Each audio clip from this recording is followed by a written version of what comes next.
Hi, welcome to this session. How is everyone doing today? It's such a privilege to have everyone on the call.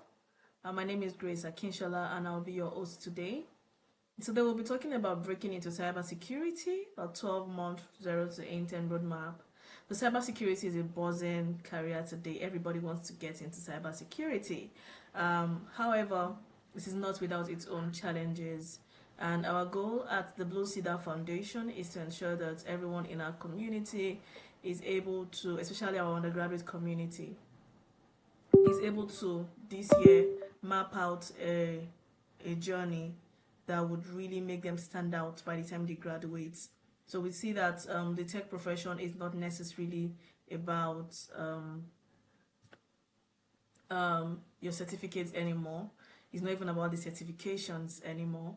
Neither is it about your university certificate. It's about what you can do, what you have done, and how you are able to distinguish yourself out there. So our goal is to help you while you're still an undergraduate student to, map out your career journey. Maybe select one of the career paths that you want to really settle for.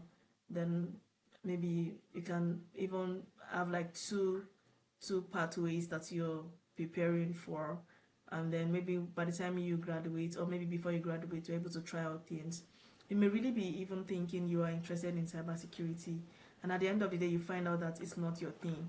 So you wanted to discover these things early and then be able to quickly maybe make up your mind to stay, to build what it takes to distinguish yourself in that field, or to pivot into something else. All right. My name is Grace. I'm a youth development advocate, a tech professional. I'm an enabler, a teacher. I'm an IT program manager and a quality assurance analyst with about 11 years experience. And I'll be taking you through what you can do to break into cybersecurity in the next 1 year, in the next 12 months. Yeah, so I'll get right into it. It's the first one is what I call the bedrocks. So every profession has a set of skill sets that forms the foundation, and sometimes this skill set, this knowledge overlaps from one field to another. So sometimes if you're going into maybe DevOps engineering, cloud computing, network engineering, infrastructure engineering, and sometimes even cybersecurity, some of the things you all need to know are similar, and that's why you see that a lot of times in university, maybe for the 100 level, 200 level, you see that a lot of you guys are taking the same courses with maybe one or two different courses, because the foundational knowledge is almost the same across your different courses or departments. And then as you go into 300 level, 400 level, 500 level, you begin to see that okay, you are going into the department you are specializing. So the same thing applies to the field of cybersecurity. So the bedrock knowledge cuts across, and these are the things that you need to pay attention to in the first phase, between the first 3 months. And I'm talking about setting apart maybe about 30 minutes every day to learn some of these basic things. And some of these things include networking fundamentals. You need to understand the plumbing of the internet, how information flows in and out of the internet, how Anna is able to talk to Nana, how you're able to talk to someone in San Francisco right now, or talk to somebody in Dubai, how information flows, the different communication protocols on the internet, the meaning of a domain name server, for example. What does it mean to have a network glitch? What does it even mean for a network to be attacked? All right, so you can go to the Cisco Skills for All platform to learn some of these things. And like I said, set out maybe 30 minutes, 1 hour every day. The number of minutes you spend on maybe Twitter or Instagram every day, just carve out a part of that and use that to update your skill base, your knowledge base on networking fundamentals. And then you move on to operating systems. Operating systems are the softwares that you see running on your devices, laptops, phones. So we have Mac OS, we have Windows OS, we have Linux, and then we also have Android, for example, on phones and some smaller devices. So learn about operating systems and take some time to learn more about the Linux operating system, because you spend more time on this kind of black screens as a cybersecurity analyst. So get used to the Linux operating system. It's not common, but you need to get used to it. So you can install Ubuntu on a virtual machine today. So what it means is that you may have a Windows computer, but then you install a virtual machine. That's like a computer inside a computer. And then you install Linux OS into that virtual machine. So you're able to practice some of the commands on the Linux command line interface, and then you're able to get used to the terminal screen because you're going to be using it a lot. So when you're doing some of these things, if it feels like you're not enjoying it, it feels like it's not your thing, I mean, it's okay. It's okay to say you're not doing again. But then nothing really is easy out there, so it's not to say that you can just bail out and say you're not doing anymore. It's to say that just check if this is something you really want to do every day. All right, so that's what I mean. So these are just like to mention a few. These two topics are deep, they are wide, and you'll come across a lot of other things as you explore. Yes, so this is phase one, and in 3 months you should be able to cover this to the point that you're able to understand it and explain it to others, not just reading and just moving on. In the second phase, you can do what I call building your lab, which is the point where you get your hands dirty. You're not just reading now, you begin to read about the core cybersecurity role, and then some of the tools that are used to attack or to defend a network as a cybersecurity professional. So you get your hands dirty. You can see the young casting character up there. She's typing away. So you get your hands dirty and you get things done in the second phase. So some of the softwares that we have mentioned here, I've mentioned virtual machine, I've mentioned Linux, we have VirtualBox, we have Kali Linux, which is a flavor of Linux, it's different from Ubuntu. You have Metasploitable. Some of these platforms can be used. You can set them up on your VM and then try to simulate an attack and a defense, what it means to be a victim and all of that. And then you can install a security information and event manager like Wazoo Splunk and monitor your attacks. Then of course, learn a bit of Python for automation. It's very, very, very, very, very important. You're going to be needing to automate a number of things. So you need to learn Python. So yes, in the next 3 months, you have a lot of tools to learn, a lot of simulations and labs out there for those interested in cybersecurity. If you are able to join our community, we can share some of these links with you. Or we can also add you to a community where we have people in cybersecurity specifically, and even professionals. Yeah, so you can ask questions and you get access to tools, courses, opportunities, hackathons, programs, clubs organized by cybersecurity professionals and for cybersecurity enthusiasts and professionals. So yes, you can get that going if you join our community. We're going to just make that available to you. In phase 3, we move on to certifications and credibility.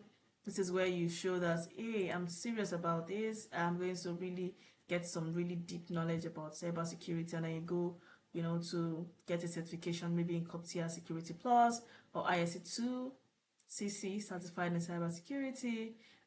This one is a bit free. The second one is free for undergraduates. So maybe if you can show proof that you're an undergraduate, you get this for free. The moment you graduate, you lose this opportunity.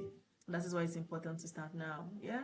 You can also use the Hack the Box or Track Me platform to practice some of these skills, and you see a lot of exercises there, so you can try your hands on them, and then you're not just talking, you're doing, and then you're even now validating your knowledge with certifications. You're taking exams and you're showing that you're really serious about it. So some of these things will distinguish you from every other person when you begin to look for job roles in the market. So don't forget, in the first phase you build a solid foundation. In the second phase, you get your hands dirty and really practice some of the things that you'll be doing every day as a cybersecurity professional analyst. And in the third phase, you try to look at certifications in the market, and then you try to validate what you know by looking at, okay, how does this even, fit into some of the certifications out there. So you try your hands on any one of these just to validate your knowledge and also show that you have more understanding and depth beyond just knowing the tools. And then in the current dispensation, artificial intelligence is disrupting every profession, and cybersecurity is not left out. So um, try try to use AI to learn, and also um, simulate an attack defense scenario where AI is the one attacking and you're the one defending. I mean, you can try a lot of things. You can also ask ChatGPT or any other conversational AI out there to explain certain things to you. And also, maybe every day you can just ask questions, look at what the people in cybersecurity are doing with AI, and get, you know, a um, an understanding of what happens and how AI is enhancing the field of cybersecurity, and how attackers are also using AI to, build better and more dangerous attacks, so that you can be prepared for that. Because being a cybersecurity analyst is war. It's war against the bad guys in the dark world. Yeah. Yeah. So the last quarter, the last session, you're supposed to put your resume together. So while you're going to phase 1, phase 2, and phase 3, you must ensure that you document your journey. You can have maybe a Google site to document your journey. Documenting your journey is not writing notes, it is regurgitating what you've learned, recounting your experiences and your challenges as you're learning, recounting the tough moments, recounting the interesting moments. And these are the things that will keep you going, as you make progress. Knowledge is soft, it's sitting down somewhere in your brain.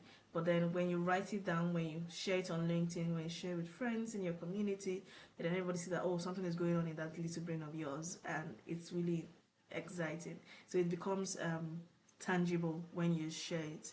Okay? So it also helps you to meditate and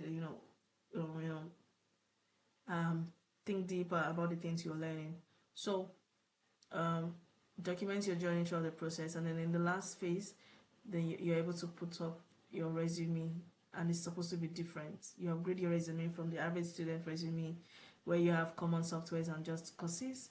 Then you now have your projects, your labs, your experiences, and of course your GitHub portfolio, where you have some of the automations you have built, some of the exercises you have done on some of the platforms we mentioned earlier.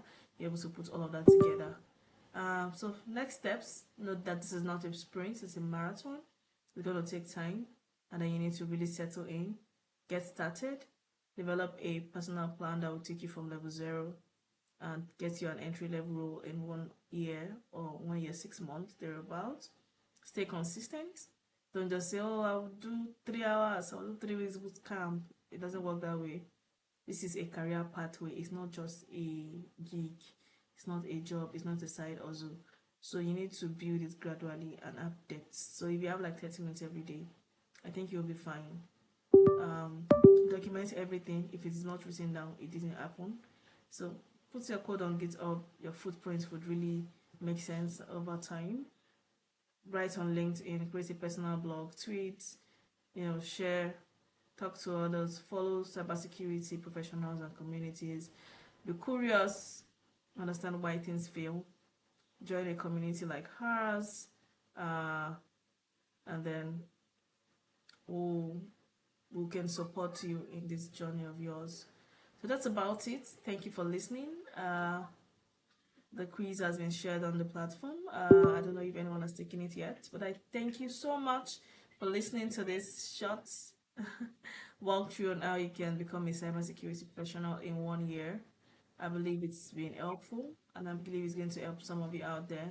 So don't forget to create a plan, stay accountable, join a community, ask questions. When you are in a community of professionals and you do not ask questions, you're probably not going to learn a lot. Ask questions, contribute to the conversations, read and share, and then be, a valuable member of the community as well. So thank you very much. It's been nice sharing with you. My name is Grace, and I'll see you next time as we take up another role. Like I said, this is for undergraduate students, and this is your opportunity to go from zero to landing an internship role and any of these career pathways that we'll be discussing. So I'll see you some other time. Thank you very much. Bye.